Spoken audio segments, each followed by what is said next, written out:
Tema 5, ¿relacionado con qué? Tema 6, ¿relacionado con?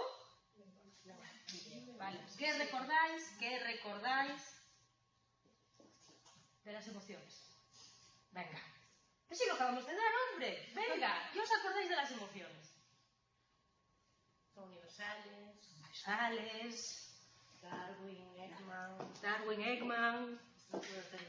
Estructuras cerebrales. A lo loco. Muy bien, estáis súper... ¡Ir a la primera semana, jolín! Mira, para que os estructuréis.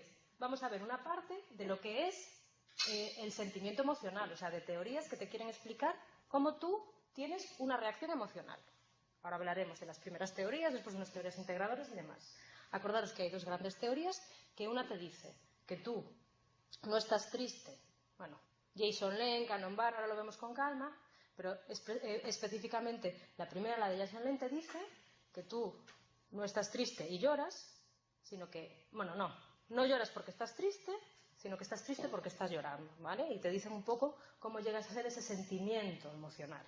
¿Qué te dice Cannon Barr? Que cuando tú percibes un estímulo, ese estímulo se bifurca y en una parte va a lo que es una zona subcortical del encéfalo y la otra se queda a nivel cortical. El sentimiento emocional es esa parte cortical. La sensación o la respuesta fisiológica automática es esa parte subcortical. Bien, esas son las primeras teorías. Las primeras teorías que te dicen cómo tú sientes una emoción. ¿Qué pasó a raíz de esas primeras teorías? Que trataron de localizar dónde se producía ese cambio cerebral para que tú sintieses esa emoción. Primero hablaron de que sí era culpa de la amígdala. Después dijeron que era el circuito de Papez. Después dijeron que era otra zona. Pum, pum, pum. Esto como una primera aproximación de los primeros estudios que te hablan de lo que es el sentimiento emocional. ¿Qué pasa después? Oye, que las primeras investigaciones se basaban mucho en yo destrozo una zona y veo qué afectado está. Como lo que yo destrozo principalmente cuando quiero estudiar la emoción es la amígdala, tengo la idea de que la amígdala es el centro de la respuesta emocional. ¿Qué veremos a continuación? A raíz de lo que son los estudios con neuroimagen, vemos cómo la amígdala sí que tiene mucho en cuenta en lo que es la expresión emocional. Es lo que primero se da o primero madura en un individuo cuando él tiene que expresar lo que siente. Pero que para que haya una regulación emocional tiene que haber otra parte que esté activa, que es la corteza cerebral. Entonces, distintas zonas de la corteza cerebral que ahora veremos, corteza prefrontal, ventrolateral, orbitofrontal y demás, lo que hacen es regular esa actividad que tiene la amígdala. Esto en una primera parte del tema, que me hablan de lo que yo quiero sentir o cómo yo hago para percibir emocionalmente los estímulos. Una segunda parte del tema me dice, vale, una cosa es lo que yo perciba y otra cosa es lo que yo exprese. Y ahí vemos cómo hay muchísima diferencia entre un hemisferio y el otro. ¿Con predominancia de qué? ¿Del hemisferio derecho? ¿Vale? Ojo, y ahí veremos también cómo, vale, muy bien, lo que yo expreso es universal, la expresión emocional está determinada culturalmente, y ahí ya vemos que son determinadas expresiones que son universales, todo lo que tú quieras y demás. También hay una parte del tema en el que se centra en saber si la expresión emocional, ¿vale? Si yo puedo diferenciar lo que es una expresión emocional verdadera de lo que es una expresión emocional falsa o fingida. Bien. Por último, ¿qué es lo que vamos a ver? Oye, yo expreso emocionalmente, más en el hemisferio derecho, más en el tal, pero tengo una gran variedad de expresiones emocionales. Todas las partes del encéfalo se activan por igual si yo estoy expresando alegría o si yo estoy expresando miedo o si estoy expresando asco. No. Hay determinadas zonas de la corteza, ¿vale?, que se activan en una emoción y no en otra. Y eso es lo que vamos a ver al final, ¿vale? Bien, resumen. ¿Todo bien? Entonces, bueno, asumo que estaréis ahí. Empezamos. Primeros estudios, ¿vale?, sobre la psicobiología de las emociones. Bueno, primeros estudios, ¿vale? Esos que no tienen a lo mejor un contraste de resonancia neurofuncional que te pueden decir dónde van y demás. Este señor de aquí. Estos señores de aquí. James y Lange. ¿Qué me dicen James y Lange? Que las emociones son respuestas cognitivas a la información que la corteza cerebral percibe ¿de qué? De los cambios fisiológicos que tienen lugares en el cuerpo. ¿vale? ¿Qué es lo que me dice la teoría de James Lange? Que yo siento una emoción porque interpreto cognitivamente un cambio corporal. No lloro porque estoy triste, sino que estamos tristes porque lloramos. ¿Sabes qué es lo que hay primero? La respuesta del cuerpo. ¿Qué es lo que hay después? Ese sentimiento emocional que no es más que la interpretación cognitiva de ese cambio. ¿Sí? En contraposición con esas primeras teorías de la expresión emocional, tenemos a este señor de aquí, o a estos señores de aquí, que se llaman Cannon-Barr, ¿vale? Que me dice que hay, como por decirlo así, dos vías. El estímulo sensorial llega, por un lado... Hola, Tui. Hola, Hugo. El estímulo sensorial a la corteza cerebral y al mismo tiempo al tálamo y al hipotálamo. Cuando llega a la corteza cerebral, sentimiento. Es un sentimiento emocional. Cuando llega al tálamo, es una respuesta neurovegetativa y somótica que se llama ¿vale? Estas dos teorías, que es la de Jason y Cannon-Barr, son compatibles. Y eso te demuestra experimentos que han hecho.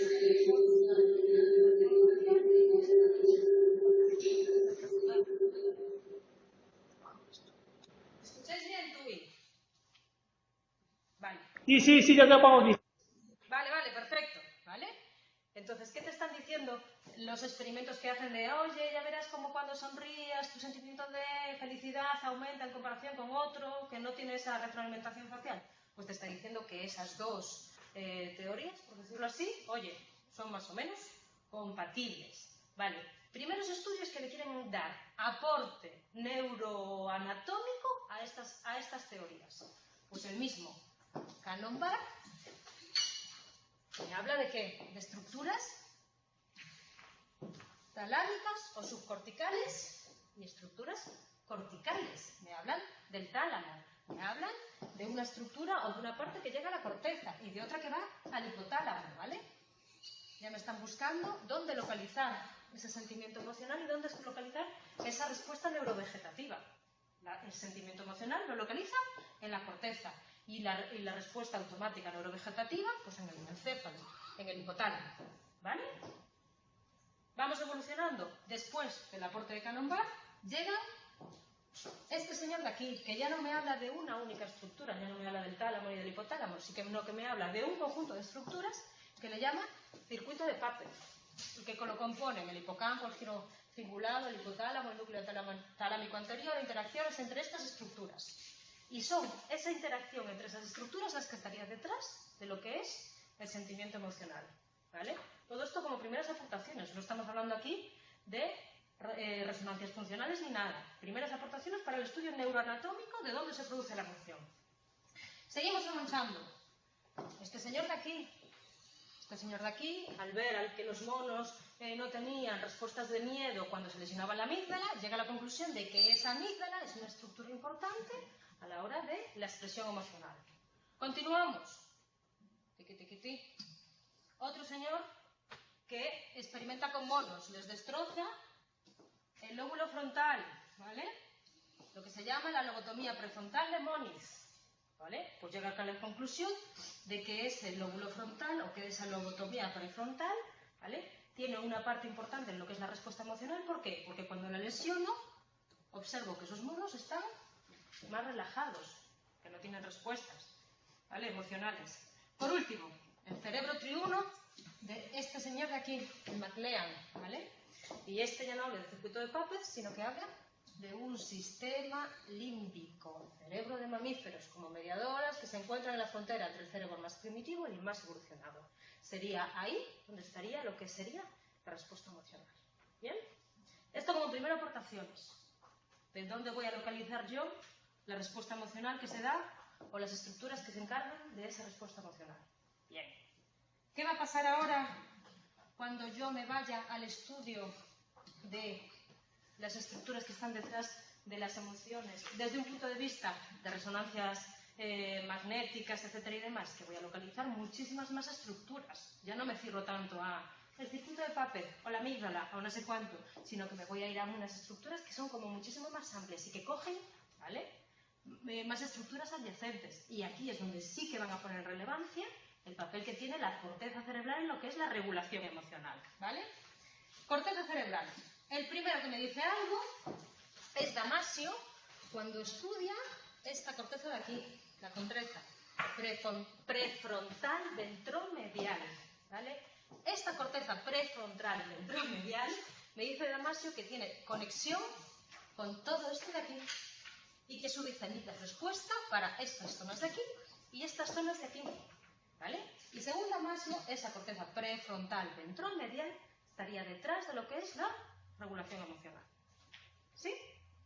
Seguimos. Aparte de la corteza prefrontal ventromedial, tengo otra estructura que se llama corteza prefrontal dorsolateral, que también estaría detrás de lo que es la toma de decisiones, ¿vale? Cuando yo tengo que tener en cuenta los incentivos o los estímulos, lesiones en esa corteza prefrontal dorsolateral, están afectando a los individuos cuando juegan a lo que se llama el juego del ultimátum.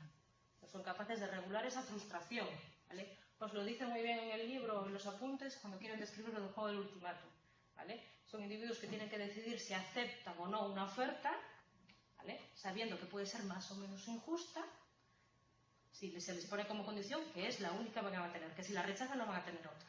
Pues están viendo que la lesión en esa corteza prefrontal dorsolateral está afectando a esa toma de decisiones de los individuos en el juego del ultimátum. ¿Sí? Vale. Siguiente estructura. Corteza cingulada anterior. ¿Vale? Esta corteza cingulada anterior está afectando la respuesta emocional. ¿Por qué? Porque está muy en contacto con lo que es la interocepción, con lo que es la percepción de los cambios que se producen, ¿vale?, en mi propio cuerpo, ¿vale? Si yo no sé valorar cómo están los cambios en mi propio cuerpo, difícilmente podré tomar decisiones emocionales, por decirlo así, racionales, ¿vale? Además, está afectando a emociones como puede ser la tristeza, la angustia y el asco. Eso como emociones personales. Y está detrás de emociones interpersonales como la empatía, el rechazo social y la valoración social. ¿Sí? Vale, o sea que los estudios neurofuncionales o con neuroimagen posteriores a los primeros estudios anatómicos me dicen que las partes de la corteza que están detrás de la regulación emocional, corteza cingulada anterior, corteza prefrontal dorsolateral y corteza prefrontal ventromedial. ¿Lo veis? También en los estudios de neuroimagen, ojo, no se olvidan de la importancia que tiene la amígdala, que madura antes que la corteza, y que tiene mucha importancia en lo que es ese sentimiento emocional, esa expresión emocional, ¿vale? La corteza será importante para lo que es la autorregulación de lo que es la actividad de la amígdala. ¿Lo veis? ¿Sí? Primeros estudios hablan de ciertas estructuras, circuito de Pacas y demás, y sobre todo los de neuroimagen, amígdala, corteza prefrontal ventromedial, corteza prefrontal dorsolateral y corteza cingulada anterior. ¿Vale? Vale. Si la amígdala es el inicio de lo que es el sentimiento emocional y que de ahí esa tiene que estar regulada en un determinado momento por partes de la corteza, tiene que haber vías para que la información llegue a la amígdala y bien se quede en una parte subcortical o bien llegue a lo que es la corteza, ¿vale? Bueno, pues este señor de aquí, Ledoux, describe dos vías de procesamiento. Una vía cortical, que se llama lenta, y otra vía talámica, que es rápida y más automática. Esta vía cortical es más lenta, pero más adecuada. Esta vía talámica es más rápida, más efectiva, ojo, pero más inexacta, por decirlo así, ¿vale? ¿Lo veis?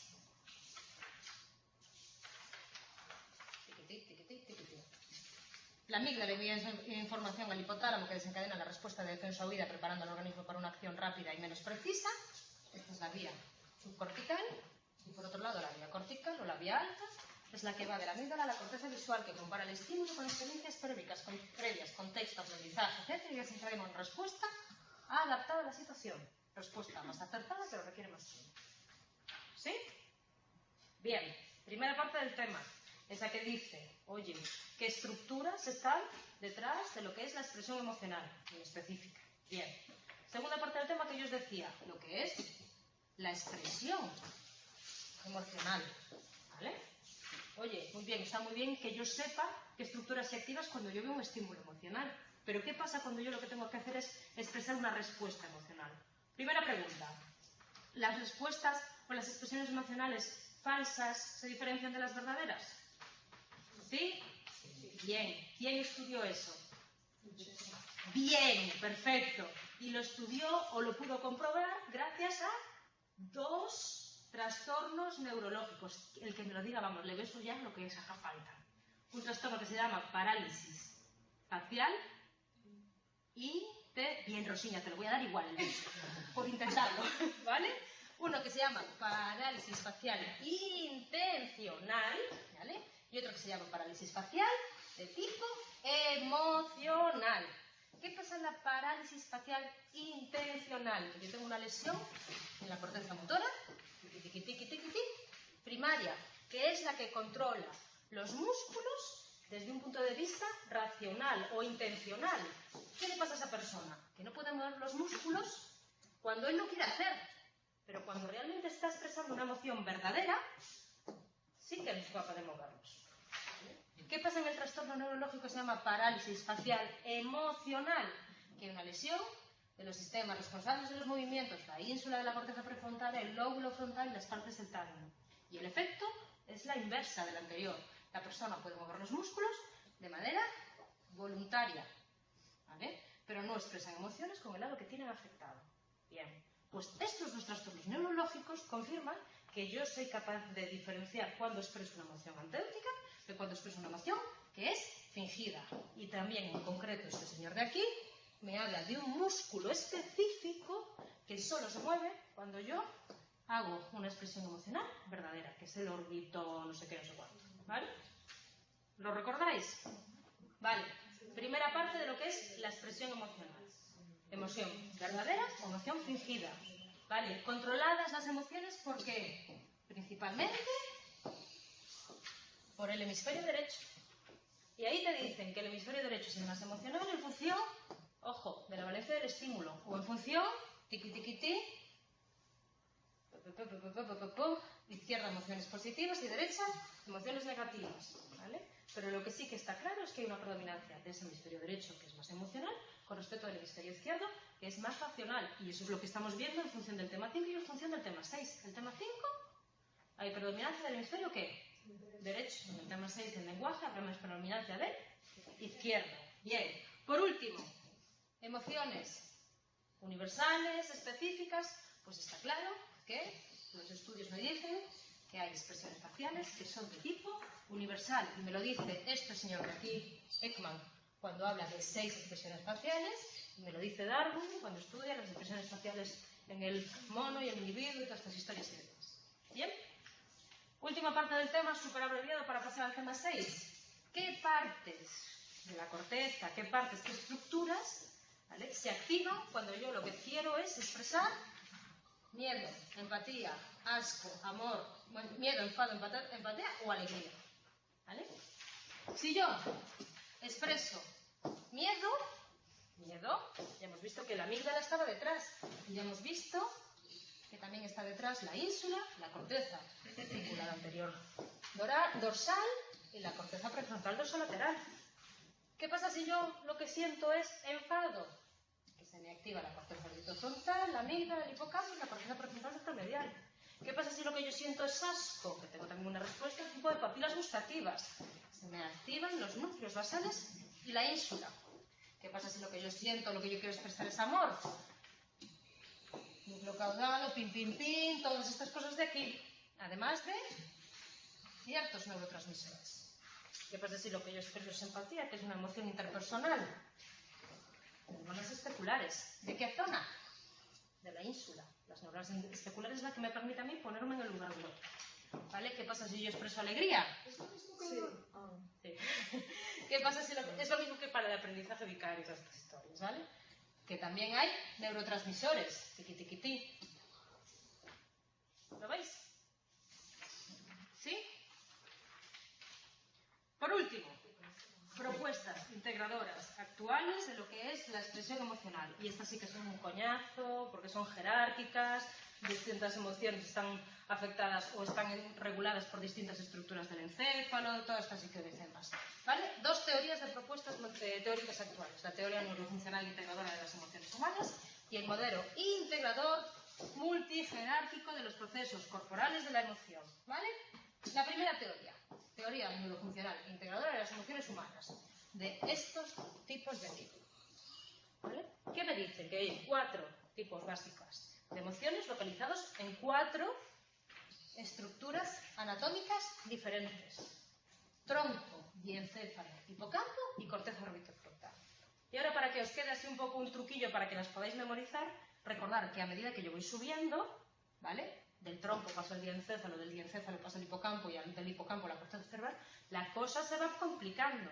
De tal manera que a nivel emocional, ¿qué estará controlado por el tronco emocional? Aquellas emociones que son más arcaicas, más primitivas, y las que son más evolucionadas, las que interactúan, las que implican a lo mejor social, tener la consideración del otro y demás, ¿qué estarán localizadas? Más arriba. Los 4 sistemas afectivos han surgido ¿dónde? En momentos evolutivos diferentes, y cada uno de ellos es capaz de generar una clase específica o cualidad de los afectos. A nivel del tronco, función relevante, la activación ascendente y modula la atención, la alerta y los ciclos de sueño y vigilia, lo más primitivo, las señales de alerta, ¿vale?, por decirlos así, más básicas. Si yo me subo al sistema afectado en el diencéfalo, ¿qué es lo que tengo? Un control de las funciones endocrinas, del componente neurovegetativo, ¿vale? Si yo me voy al hipocampo, aquí sí que tengo emociones implicadas en el apego, en la otra persona, ¿vale? Y si me subo a la corteza orbitofrontal, ¿vale?, ahí es donde tengo yo un control de todos los sistemas anteriores. Transformo de modo rápido y automático la información que llega y genera de modo automático y no consciente los marcadores somáticos. ¿Os acordáis que eran los marcadores somáticos? Una especie de memoria de los movimientos que se dan por cada una de las emociones. Pues están acumulados aquí, en la corteza orbitofrontal. ¿Vale? Primera teoría integradora. Segunda teoría integradora, que esto sí que ya es un coñazo. Vamos. Estos señores de aquí, Smith y Levy, ¿vale?, proponen un modelo integrador que se basa en las siguientes premisas. Triqui, triqui, tri, todas estas son las premisas, ¿vale? Y me dicen que un estímulo bien real o bien imaginado, ¿vale?, inician representaciones sensoriales y conceptuales en un nivel más bajo o en un nivel más alto. En un nivel más bajo, el estímulo dispara muy rápidamente tanto una reacción corporal como cambios atencionales. Bien, respuesta automática, tiene sentido. En un nivel superior, la corteza frontal tiene en cuenta la congruencia del estímulo que yo estoy viendo con los objetivos, con lo que tengo guardado, etcétera y demás, ¿vale? Y este proceso es más lento y se pone en marcha después de ese nivel más bajo, de esa primera respuesta atencional, ¿vale? ¿Y qué nos dice? Que existe una jerarquía en la percepción de las emociones y la emoción emocional, y que esta tiene que llegar a 3 regiones distintas. 1, 2 y 3. Primero tiene que llegar a los núcleos del bulbo raquídeo y la ínsula posterior, ¿vale? Eso sería el nivel más bajo y automático de la jerarquía. También tiene que llegar, ¿vale?, a la ínsula medial y anterior para los sentimientos, para la diferenciación, y después tiene que llegar a la corteza, ¿vale?, que esto sería el nivel más alto de la jerarquía que tiene él, ¿vale?, que sería el que integra todos los estímulos, el que decide la respuesta adaptada, toda esta historia y demás. ¿Bien? Vale, pues con esto nos hemos comido el tema 5. ¿Tú y cómo lo lleváis? Escucho un poquito bajito, ¿podrías acercar el micro? Sí, pues me cambio de lado, me pongo para el otro lado de tal. Me pongo para Muchas este gracias. lado. Nada. Vale, tema 5. Vale, nos comimos el tema 5. Nos vamos al tema 6. ¿Tú y mejor ahora? Sí, gracias. Nada. Vale, ¿qué recordáis del tema 6? Venga, que no tenemos mucho tiempo. A ver, chicos, venga, ¿qué recordáis del tema 6? No me digáis que nada. Esto y esto. Las áreas implicadas. Bien, áreas implicadas. Venga, hemisferios implicados. El izquierdo o el derecho. El izquierdo. ¿Vale? Bien. Si hay una predominancia del izquierdo, ahora en lo que es el tema de la comunicación humana, hay una predominancia del derecho en el tema de la emoción.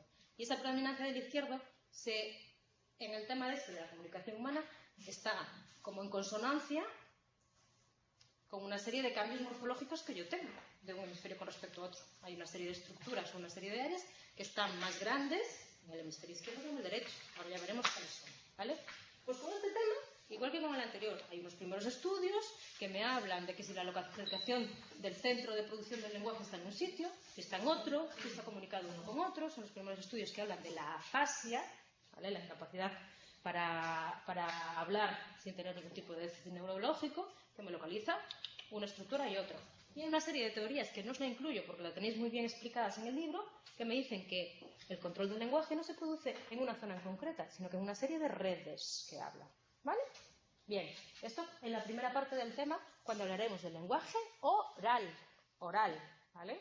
Pero el lenguaje no solo se limita a lo que es la comunicación oral, sino que también hay un lenguaje que es el lenguaje de tipo escrito, ¿vale? Cuando hablemos del lenguaje escrito nos vamos a centrar en aquellos lenguajes que se denominan regulares, que hay una correspondencia entre los grafemas, entre lo que yo tengo negro sobre blanco en papel, con cómo suenan, ¿vale?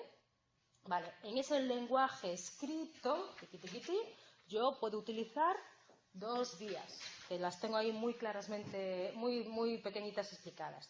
Una vía en la que yo leo grafema al grafema según su correspondencia con el fonema, o sea, yo sé leer casa porque hago CA es K, SA es A, casa, y cuando reconozco ese sonido es cuando leo la palabra, y otro sistema de lectura que es basado en la palabra entera, ¿vale? El sistema de lectura que se basa en la palabra entera es más rápido, pero requiere más tiempo. ¿Recordáis eso? ¿Vale?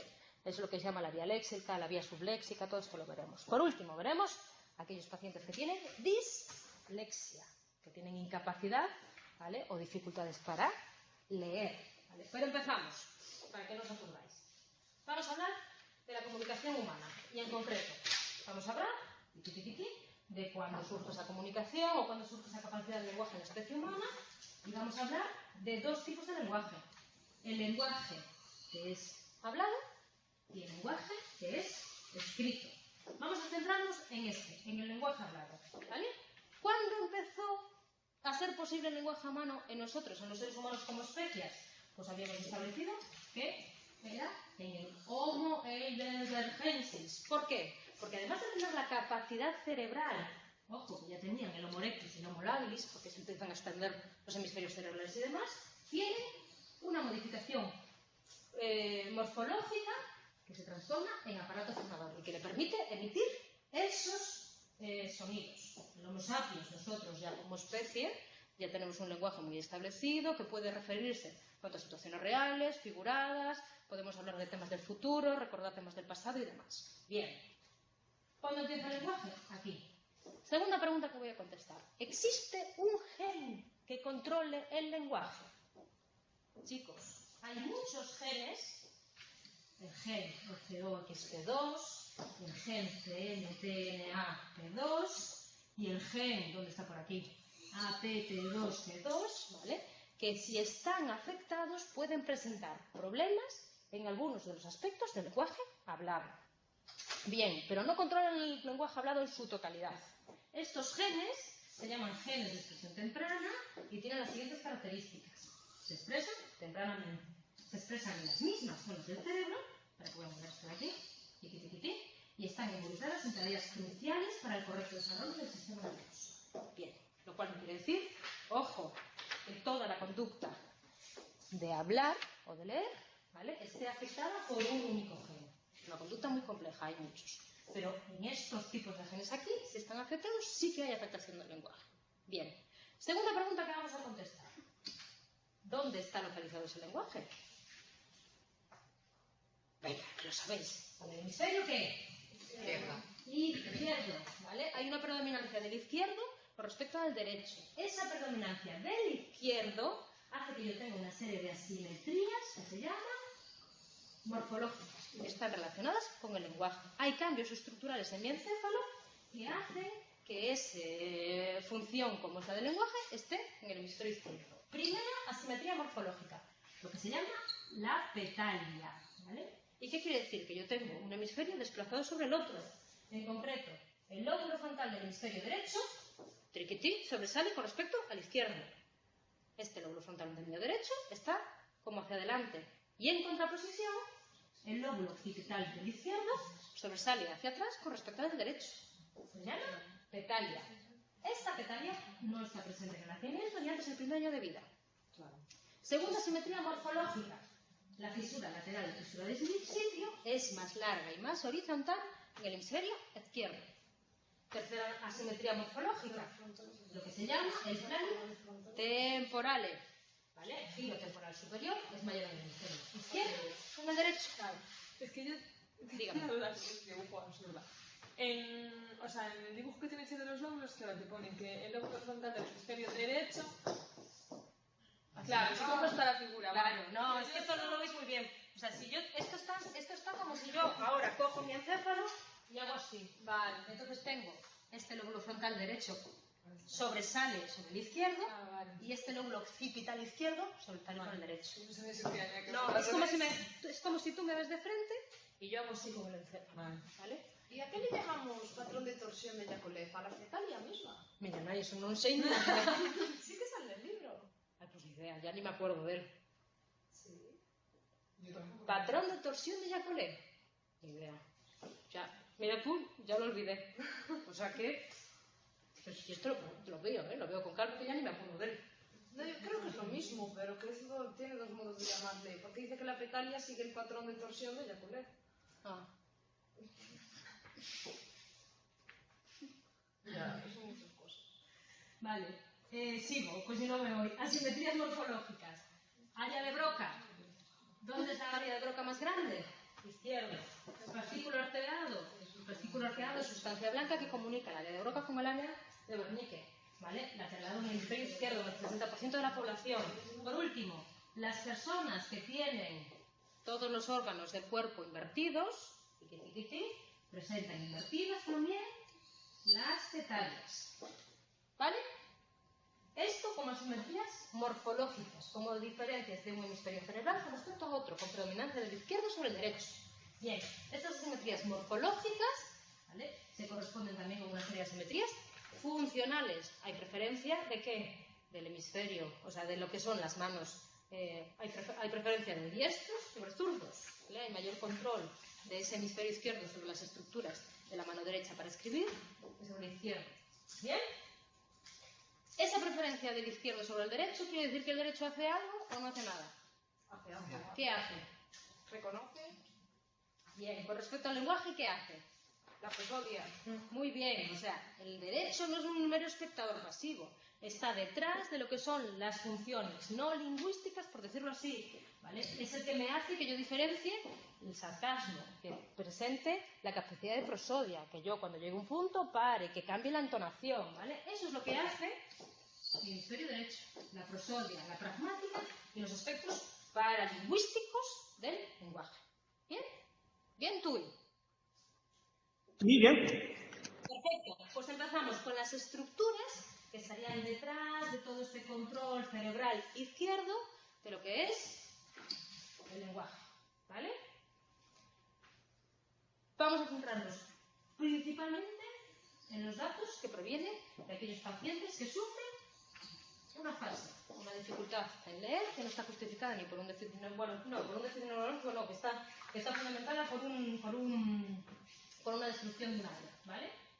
Os dejo en la presentación más desarrollada y demás los modelos actuales, que simplemente lo único que hacen con cambiar respecto al anterior es que no le dan importancia a una sola zona, sino que hablan como de estructuras, de redes, ¿vale? Le dan importancia a lo mejor al área de Broca, le dan importancia al área de Wernicke, al área de Broca, al área de Wernicke, pero te dicen que actúan, por decirlo así, interconectadas. Datos que provienen en pacientes con afasia. Afasia, alteración básica de la producción o de la compresión del habla, que está producida por una lesión cerebral. Bien, y aquí los primeros estudios me hablan de dos tipos principales de afasia. La que se llama una afasia de producción o afasia de Broca, que está producida porque la lesión se da en esta parte de aquí. Parte inferior de la circunvolución frontal inferior izquierda que se corresponde con las áreas 44 y 45 del brazo, ¿vale? Los pacientes que tienen una lesión en estas áreas de aquí, ¿vale? Del hemisferio izquierdo, que presentan una dificultad en esa producción del lenguaje. El lenguaje es lento, tienen dificultades en la articulación de las sílabas, toda esta historia y demás. Presentan anomia, dificultad para encontrar el término concreto, el nombre concreto, y la gramaticalidad, ¿vale? Utilizan palabras funcionales, conjunciones, pronombres, etc. y demás. Primera afasia, afasia de Broca. Segundo tipo de afasia, afasia de Wernicke, ¿vale? Si la otra es de producción, esta es de comprensión, ¿vale? Y se produce por una lesión, en esta zona de aquí. Parte medial posterior de la circunvalación temporal superior del hemisferio izquierdo, o sea, lo que se conoce tradicionalmente como el área de Wernicke. Bien. ¿Qué pasa con estos pacientes que tienen lesionada? Que no tienen problemas en producir el lenguaje, pero su lenguaje parece como que no les llega a ellos el mensaje de lo que están diciendo, entonces no tiene sentido. Son verborreicos, no tienen ningún problema en lo que es el tono del lenguaje, o a lo mejor lo tienen un poquito enlentecido, ¿vale? Pero carentes de sentido. ¿Bien? Vale. Tercer tipo de afasia. Esta zona de comprensión, en los primeros estudios yo la tengo que unir con esta zona de producción. Eso lo hago principalmente a través del fascículo arqueado, ¿vale? ¿Qué pasa si yo lesiono ese fascículo arqueado que conecta una estructura con la otra? Lo que tengo es una afasia de tipo, ¿vale? De convolución. La fluidez no está alterada, no encuentra las palabras y es consciente de sus errores, por lo que ralentiza su discurso para no cometer fallos.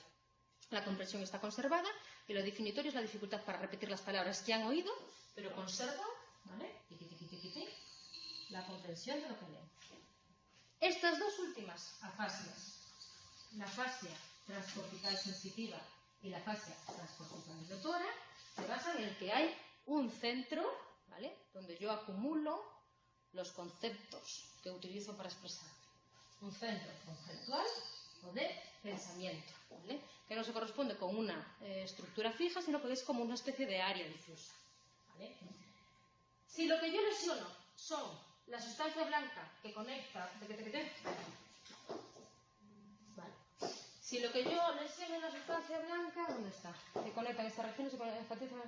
Vale, se enfatiza la importancia de las vías de sustancia blanca que conectan esta región. Su proyección originaria una fase transcortical sensorial, una fase transcortical motora. Vale. Si lo que yo lesiono son la sustancia blanca que tiene que recibir el estímulo auditivo y llevarlo al centro conceptual, lo que es una fase transcortical, sensorial, lo que recibo por los oídos, no llega a ese centro de pensamiento. Si lo que yo lesiono es la sustancia blanca que va de ese centro de pensamiento a la producción, lo que tengo es una fase transcortical de tipo motoras, ¿vale? No se pueden, los que yo tengo pensado, no lo puedo realizar por un déficit de conexión del área del pensamiento y el área del oído. ¿Sí? Esto como primeros estudios que se centran en los pacientes que tienen afasia, que tienen una lesión en una zona cerebral concreta. Bien.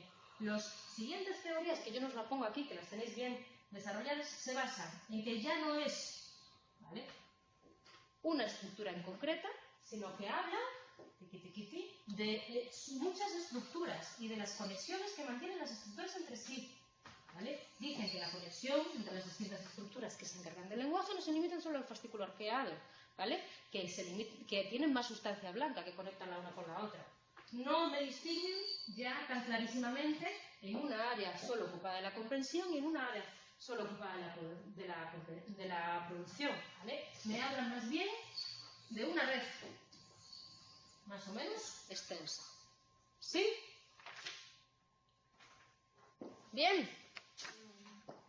Pues así, resumido, rápido y corriendo, hablamos de lo que es la producción y la comprensión del lenguaje oral. Ahora nos vamos a centrar en la producción y la comprensión del lenguaje que se llama o que es de tipo escrito. Y nos vamos a centrar muy específicamente en el lenguaje que se llama transparente o regulares, donde hay una correspondencia entre el código fonético y el grafema que yo tengo ahí, ¿vale? Hay otros lenguajes que son de tipo ideográficos, donde los grafemas no se corresponden con los fonemas, sino que representan conceptos, como puede ser el lenguaje japonés, toda esta historia y demás. En nuestro caso hay una correspondencia y esa correspondencia es fonema, grafema. Por eso se dice que es transparente o regular. ¿Sí? Vale. Lo que yo tengo en el papel, lo que yo tengo a través de las palabras, lo puedo leer de dos maneras posibles. Si hago una lectura de tipo fonética, ¿vale? Identifico con los grafemas que me corresponden, uno a uno. ¿Bien? Es una lectura lenta, porque hago grafema, pero me permite leer todo tipo de palabras. Aquellas que son verdad, aquellas que son inventadas, aquellas que son más o menos largas, aquellas que son más o menos lentas. ¿Qué pasa con el tipo de lectura que se llama lectura global? Que yo lo que hago es identificar la palabra en su totalidad. ¿Vale? Es muy rápida, pero requiere que yo tenga antes un conocimiento previo de la lengua. Cuando yo estoy aprendiendo a leer, cuando los niños están aprendiendo a leer, ¿qué utilizan principalmente? Esta lectura de tipo fonética. Cuando ya están aprendiendo las palabras, se pasan a esta. ¿Bien? Modelos que tratan de explicar cómo yo leo. Este modelo de aquí, que es el modelo de la doble vía, para lo que es cómo se produce la lectura en los adultos, y el modelo del triángulo, para lo que es cómo los niños aprenden la lectura, ¿vale? A medida que van aprendiendo a leer, toda esta historia y demás. Me voy al segundo. ¿Qué es lo que me dice el modelo del triángulo? Que los niños, cuando empiezan a leer, lo que tienen que hacer es poner en correspondencia el significado con el grafema, con el fonema, ¿vale?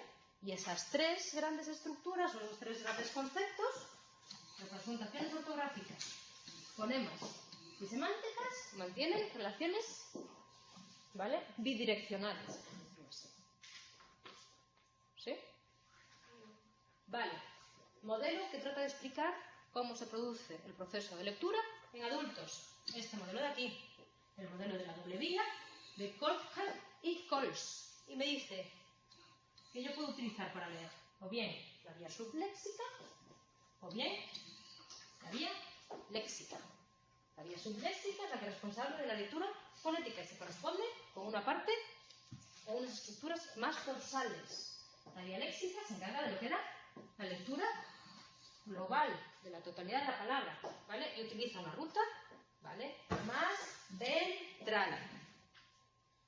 Lo tenéis más desarrollado en el tema, ¿vale? Hay estructuras que van por aquí y otras que van por aquí, más ventrales, ¿vale? Estas dos vías, vía dorsal, vía ventral, se corresponden con esta vía subléxica y vía léxica. ¿Sí? Venga, pues seguimos avanzando. Vale. Bases neurológicas. Pues igual que con lo que es con las afasias, también hubo evolución. ¿Vale? Wernicke habla lesiones en la región visual del cerebro. Esner habla de el giro frontal izquierdo posterior. Este señor aquí, Guzmán, habla de una zona que produce ceguera para las palabras, ¿vale? De Yermín habla de un área de la forma visual de las palabras, situada en el giro del hemisferio izquierdo, donde tal, no sé cuánto. O sea, los primeros estudios sobre dónde se localiza el centro para leer van evolucionando y van cambiando zona a zona. Evolucionamos, neuroimagen y demás. ¿Qué me viene aquí ahora? Al igual que pasa con el sistema oral, se han propuesto dos sistemas que intervienen en el proceso de la información que da origen a la lectura. Para que esto no sé dónde lo coloco. Un sistema dorsal, que sería el sistema tipo neurológico, que se compone de estas regiones de aquí. Giro angular, corteza superior temporal, tacatá. Giro inferior frontal, corteza premotora dorsal, área de Broca, ¿vale? Todo súper divertido, lo tenéis que zapar como si no hubiese mañana, ¿vale? Es que además no se aprende, joder. Sistema ventral o ruta ortográfica. ¿Qué zonas estarían detrás de este sistema? Pues ahí sé que tengo la área para la forma visual de las palabras. El giro fisiforme. ¿Vale? ¿Es el mismo que el giro angular del hemisferio izquierdo? No, esto es lo que decía este. Causa. Sí. ¿Qué es el izquierdo? Sí. triangular del hemisferio izquierdo. Es lo mismo que el otro, ¿no? No sé. Sí, la zona sí. O sea, lo que es el área de la forma visual para las palabras está localizada ahí, en el giro angular del hemisferio izquierdo. ¿Vale? Estas son, por decirlo así, las primeras teorías que tratan de localizar las estructuras que controlan la escritura. Vamos evolucionando, vamos evolucionando. ¿Qué me dice las técnicas de neuroimagen? Que hay un sistema dorsal para leer, ¿vale? Que se correspondería con el sistema fonológico, con la lectura fonológica que vimos, que se compone de estas estructuras. Pim, pim, pim, pim, pim, pim, pim, pim. Y que hay otro sistema ventral para leer, punta ortográfica central, ¿vale? Que se compone de estas estructuras de aquí. Entre ellas, el giro fusiforme izquierdo o el área para la forma visual de las palabras. ¡Bien! ¿Qué pasa si yo lesiono algo de esto? ¿Qué pasa si yo tengo problemas a la hora de adquirir el hábito de la lectura? Si se dice que tengo una dislexia. Muy bien, la pasas, ¿vale? Dislexia. ¿Qué puede ser? Adquirida. Si yo no tengo ningún problema a la hora de aprender el lenguaje y llega un momento, ¡pumba!, presento ese déficit, o que puede ser mientras que yo trato de aprender a leer. Dislexia adquirida. ¿Periférica o central? Periférica se produce cuando existen problemas en la percepción de los signos lingüísticos, o sea, de las letras. Pueden llegar a provocar lo que se llama una alexia pura. ¿Qué pasa con las dislexias que son centrales? Que afectan a los procesos del conocimiento de las palabras, no de las letras. ¿Sí? Esta dislexia central se divide a sí mismo en dislexia fonológica, dislexia superficial o dislexia profunda, que afecta a esta y a esta. ¿Vale? Dislexia fonológica, pronuncia las palabras basándose en su forma, no pueden pronunciar pseudopalabras y tienen problemas para pronunciar palabras que no son comunes y que son abstractas. ¿Vale? Está afectada la vía subléxica. Dislexia superficial, no recuerda la forma de las palabras, solo puede leer mediante el procedimiento fonético, ¿vale? Pueden pronunciar palabras conocidas irregulares y pseudopalabras que se ajustan a las reglas de pronunciación cuando hay correspondencia con el margrafema, etcétera y demás. Tienen dificultades con las palabras irregulares. Dislexia profunda, están afectadas las otras dos, errores semánticos y errores morfológicos, ¿vale? Dañan las dos rutas del hemisferio izquierdo, ¿vale? ¿Qué pasa con las dislexias de desarrollo? ¿Vale? Presenta una disminución los niños que tienen de la conciencia fonológica, ¿vale? Y aquí sí que hay evidencia de que hay ciertas estructuras cerebrales que o bien están hipoactivadas o bien están hiperactivadas en niños que presentan dislexias del desarrollo, ¿vale? ¿Cuáles son las qué nos dicen los estudios post-mortem? Que hay una pérdida de la simetría del plano temporal. ¿Qué nos dice la resonancia magnética estructural? Que hay alteraciones en el volumen del cerebro, que disminuye el volumen de la sustancia gris, ¿vale?